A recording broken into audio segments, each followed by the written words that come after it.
Magandang tanghali. Punong-puno dito yung tambayan namin ng papadala dyan sa Pinas. Nakabili na ng mga vitamins para sa mga apo ko. Yan, mga vitamins sa mga apo ko yan. Ito, vitamin E.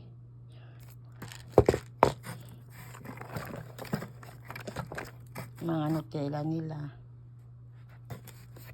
Nutella. Nutella. Peanut butter. Coffee mate nila.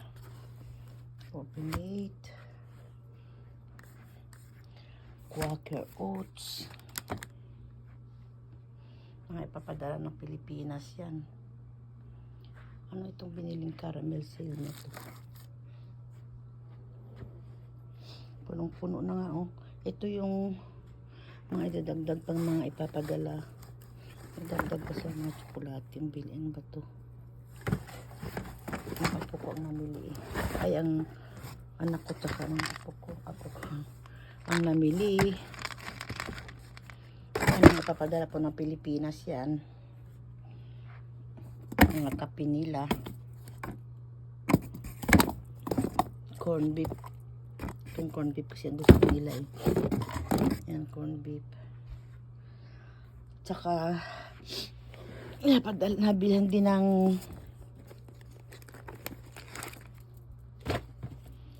bag kay Lok Puma. Excuse me. Nakakasikmura kasi dito yung lamig.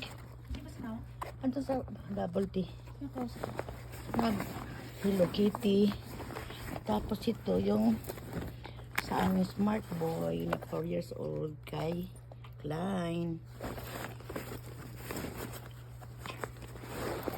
Binilan din sila ng mga uso ngayon na, ay mga uso ng mga checkered na mga pajama, mga ano, parang pwede rin panglakad to mga to. Ayan, ganyan, no. Para mga jogger kung saan. Jogger yata. Yan, parang jogger. Binilan sila, mamili na sila kung kanino kasya. Yan, marami ding binili. Marami ding binili, oh. 2, 3,